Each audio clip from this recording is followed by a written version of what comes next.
नमस्कार दोस्तों, मेरा नाम है शशंकर तिवारी और आप देख रहे हैं हमारा YouTube channel exam warriors begins. दोस्तों, आरआरबी एनटीपीसी सीबीटी 2 का ये सीरीज़ मैं लेकर के चल रहा हूँ, जिसमें ये आज प्रैक्टिस सेट नंबर 3 है। एक्चुअली हिंदी को यहाँ पर पीडीएफ रीड नहीं कर पा रहा है, इसकी वजह से यहाँ पे ये नाम नहीं आया है। लेकिन ये जो सब्जेक्ट मैंने जो लिया है, आज का जो टॉपिक है हमारा, वो भारतीय राज्य व्यवस्था से संबंधित है, जैसा कि आपने थंबनेल में देख लिया होगा। ठीक है, तो भारतीय राज्य व्यवस्था से संबंधित हम कुल यहाँ पे 25 प्रश्नों को करने वाले हैं। इन प्रश्नों को अगर आप करते हैं तो डेफिनेटली आपके नंबर सिक्योर होते हैं, आप एग्जाम में एक अच्छा स्कोर गेन कर पाएंगे। और भारतीय राज्य व्यवस्थाओं से संबंधित प्रश्न अगर आते हैं तो आप उन्हें आसानी से कर पाएंगे। तो आपके लिए बहुत ही अच्छा सेशन है, इसको आप एकदम आखिरी तक देखिएगा। डेफिनेटली आपको यहाँ से एग्ज़ाम में फ़ायदा होने वाला है, चाहे कोई भी आप एग्जामिनेशन देने वाले हैं, न सिर्फ एनटीपीसी बल्कि आपको पता है कि भारतीय राज्य व्यवस्था से संबंधित जो प्रश्न है वो सभी कॉम्पिटिटिव एग्ज़ाम में ज़रूर आता है। ठीक है, तो चलिए करते हैं आज के अपने सबसे पहले प्रश्न को। निम्नलिखित में से किस अधिनियम के अंतर्गत भारतीय विधान। तो पहला प्रश्न यहाँ पे दिया गया है, निम्नलिखित में से किस अधिनियम के अंतर्गत भारतीय विधान परिषद को बजट पर बहस करने की शक्ति प्राप्त है ना।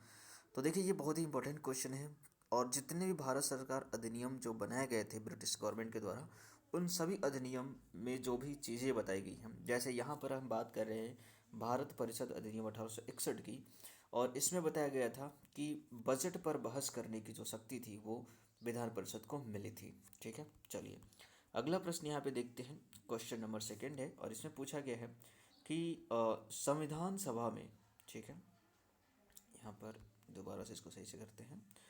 यहाँ पूछा गया कि संविधान सभा में सदस्यों का चुनाव कैसे हुआ था।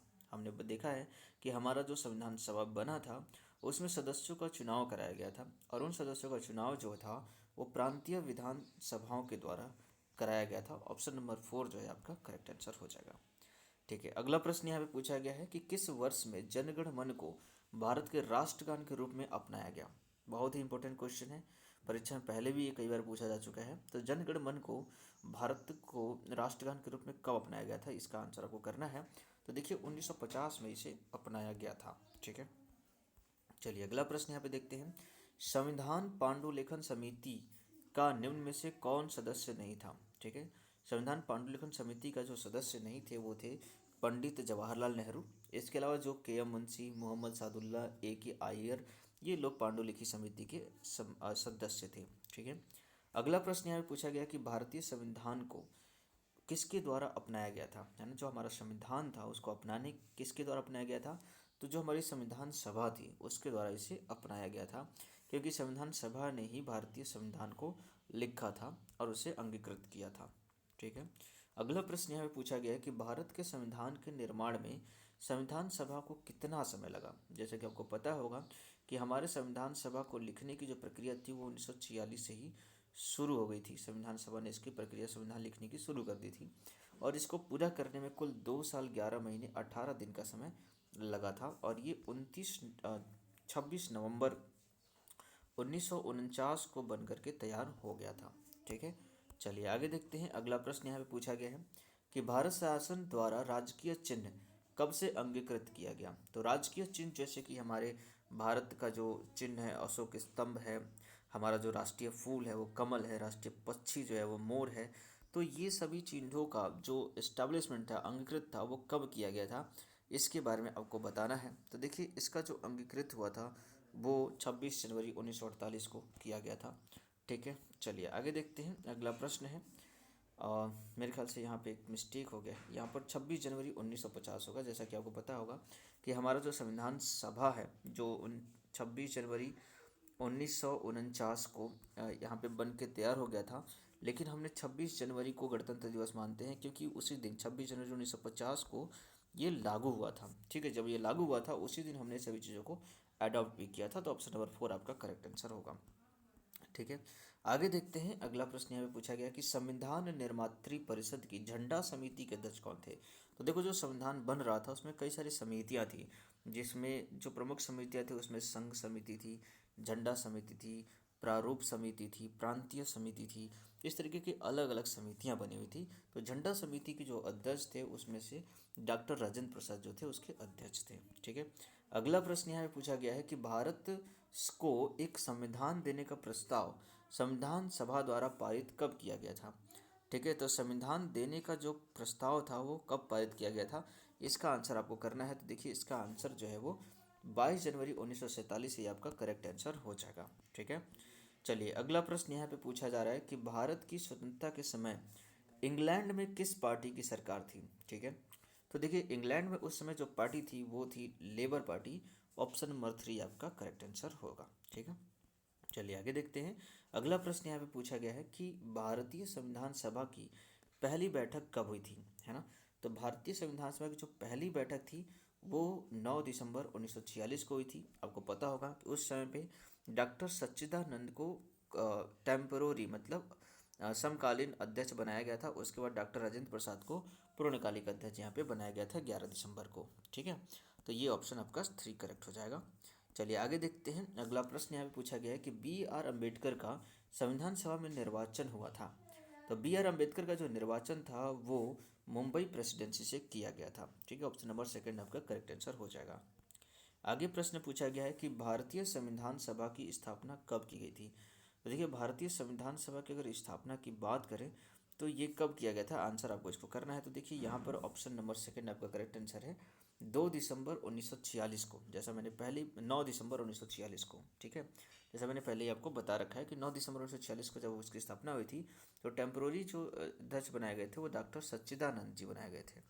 ठीक है। सच्चिदानंद जी यहाँ पे बनाए गए थे। उसके बाद राजेंद्र प्रसाद जी को परमानेंट अध्यक्ष यहाँ पे बना दिया गया था 11 दिसंबर को। ठीक है। चलिए आगे देखते हैं। अगला प्रश्न यहाँ पे पूछा जा रहा है कि भारतीय संविधान को बनाने हेतु संविधान सभा को कितने अधिवेशन हुए थे। तो देखिए यहाँ पे कुल जो अधिवेशन हुए थे, कुल अधिवेशन 12 हुए थे। ऑप्शन नंबर 3 आपका करेक्ट आंसर है। अगला प्रश्न पूछा गया है कि संविधान सभा में वयस्क मताधिकार को 15 वर्ष के लिए स्थगित करने की बात किसने कही थी। तो वयस्क मताधिकार जिसे हम एडल्ट फ्रेंचाइजी के नाम से जानते हैं, इसको 15 साल स्थगित करने की बात मौलाना आज़ाद ने करा था। ठीक है। चलिए आगे देखते हैं। आगे प्रश्न है 1935 के अधिनियम द्वारा स्थापित संघ में अवशेष शक्तियाँ, जो अवशेष शक्तियाँ होती हैं वो किसके पास होंगी, इसके बारे में क्या बताया गया है। तो देखिए अवशेष शक्तियों का उल्लेख वहाँ पे किया गया था कि वो गवर्नर जनरल के पास होगी। ठीक है। चलिए आगे देखते हैं। अगला प्रश्न है निम्नलिखित में से संविधान सभा की संघ संविधान समिति के अध्यक्ष कौन थे। जैसे मैंने आपको बताया कि संघ संविधान समिति भी बनी थी, तो इसके जो अध्यक्ष थे वो कौन थे, जवाहरलाल नेहरू थे। ऑप्शन नंबर 3 आपका करेक्ट आंसर होगा। आगे देखते हैं। आगे प्रश्न पूछा गया कि 1935 के अधिनियम के तहत कराए गए विधानसभा चुनाव में किस राज्य में कांग्रेस ने पूर्ण बहुमत नहीं प्राप्त किया था। आपको बताना है कि किस में नहीं प्राप्त किया था। देखिए 1935 का जो अधिनियम आया था वो भारतीय अधिनियम काफ़ी ज़्यादा इम्पोर्टेंट था। और आपको पता होगा कि हमारे जो भारतीय संविधान जो बना है उसमें लगभग 200 ऐसे अनुच्छेद हैं जो भारत सरकार अधिनियम 1935 से ही हूबहू ले लिए गए हैं। और आज भी हमारी जो सरकार है वो भारत सरकार अधिनियम 1935 में जो ब्रिटिश के द्वारा लागू किया गया था उसके कई सारे नियम को आज भी फॉलो करती है। इसलिए ये जो अधिनियम 1935 का है वो काफ़ी ज़्यादा इम्पोर्टेंट है।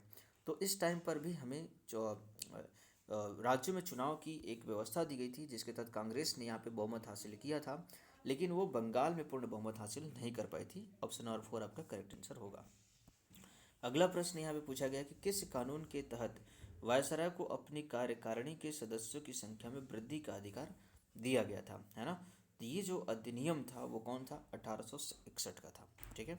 चलिए आगे देखते हैं। अगला प्रश्न यहाँ पूछा गया है कि निम्नलिखित में से कौन सा एक भारत शासन अधिनियम 1935 में स्वीकार किया हुआ महत्वपूर्ण और स्थायी अवयव नहीं है। तो 1935 में किसकी बात नहीं कही गई थी, तो आपको पता होगा कि यहाँ पर देश में लिखित संविधान की बात नहीं की गई थी। ठीक है। हालांकि मांग तो थी इसके लिए लेकिन इसको माना नहीं गया था। बाकी जो विधानमंडल के निर्वाचित और जवाबदेही तय की गई थी, प्रतिनिधि एक संघ की योजना पर विचार करेंगे और विधानमंडल के लिए सरकारी सदस्यों का समावेशित किया जाना भी इसमें शामिल था। ठीक है। चलिए आगे देखते हैं। अगला प्रश्न पूछा गया निम्नलिखित में से कौन सा कथन सत्य है। तो देखिए संयुक्त राज्य अमेरिका में सरकार की संघीय प्रणाली, ये कथन तो सत्य है। ठीक है। संघीय प्रणाली है? भारत सरकार की संघीय और एकात्मकता दोनों प्रकार की प्रणाली, ये गलत है। फ्रांस में ये सारी चीज़ें ऑप्शन गलत है। ठीक है, ऑप्शन नंबर 1 जो है आपका करेक्ट आंसर हो जाएगा। ठीक है, चलिए आगे देखते हैं। आगे प्रश्न पूछा गया है कि भारतीय संसदीय प्रणाली ब्रिटिश संसदीय प्रणाली से किस बात पर, मतलब कौन सी इनमें से कौन सी बात है जिस पर भिन्न है, यानी कि ब्रिटिश संसदीय प्रणाली अलग है भारतीय संसदीय प्रणाली से। तो देखिए यहाँ पे वास्तविक और नाम मात्र दोनों प्रकार की कार्यपालिका हैं, ये तो सही है, दोनों जगह ऐसी हैं। सामूहिक उत्तरदायित्व कलेक्टिव रिस्पॉन्सिबिलिटी भी होती है लोकसभा की संसद के प्रति। द्विसदनीय विधायिका यहाँ पर भी है, लोकसभा राज्यसभा। न्यायिक पुनरावलोकन के मुद्दे पर भारत और ब्रिटिश की संसदीय प्रणाली अलग है। भारत में न्यायिक पुनरावलोकन की व्यवस्था की गई है, जो कि हमने अमेरिका से लिया गया है, जबकि ऐसा ब्रिटेन में नहीं होता है। चलिए आगे देखते हैं। अगला प्रश्न पूछा गया है कि भारत की संघात्मक व्यवस्था निम्नलिखित में से किस देश से संबंधित है? तो संघात्मक व्यवस्था जो है भारत ने कनाडा से लिया है। ऑप्शन नंबर फर्स्ट आपका करेक्ट आंसर हो जाएगा। ठीक है, आगे प्रश्न पूछा गया कि भारत में न्यायिक पुनरीक्षण की संकल्पना निम्नलिखित में से किस देश के संविधान से ली गई है? तो मैंने आपको बताया कि न्यायिक पुनरीक्षण की संकल्पना जो है वो संयुक्त राज्य अमेरिका से भारत ने लिया है। ऑप्शन नंबर 2 आपका करेक्ट आंसर हो जाएगा। ठीक है, अगला प्रश्न देखते हैं। आगे प्रश्न पूछा गया है निम्नलिखित में से कौन सी विशेषता भारतीय लोकतंत्र की नहीं है, है ना? तो इसमें से आप देख सकते हो कि भारतीय लोकतंत्र में सत्तावादी सरकार नहीं होती है। ऑप्शन नंबर 4 जो है आपका करेक्ट आंसर हो जाएगा। बाकी एक संविधान संगत सरकार ये है, लोकतांत्रिक सरकार है, विधि का शासन है, ये सब सही है, ये नहीं है, सत्तावादी सरकार नहीं होती यहाँ पर। ठीक है, तो इस तरीके से मैंने इसका आंसर तो बता दिया आपको। ठीक है, लेकिन आपको कमेंट में देना था, कोई बात नहीं। तो चलिए, ये पूरे के पूरे 25 प्रश्न यहाँ पे कंप्लीट हो चुके हैं, और उम्मीद करता हूँ कि आपको ये वीडियो हमारी पसंद आ रही है। आप इसे ज़रूर लाइक करेंगे और चैनल को सब्सक्राइब भी करिए, साथ में शेयर करिए अपने फ्रेंड्स के साथ, ताकि ज़्यादा से ज़्यादा लोगों के पास ये हमारी वीडियो पहुँच सके। और लाइक करिए ताकि हमें भी मोटिवेशन मिले, आपकी तरफ से आपकी जवाबदेही बनती है ज़रूर। ठीक है, चलिए, तो आज की वीडियो में इतना ही रखते हैं। आपका दिन शुभ रहे। जय हिंद, जय भारत।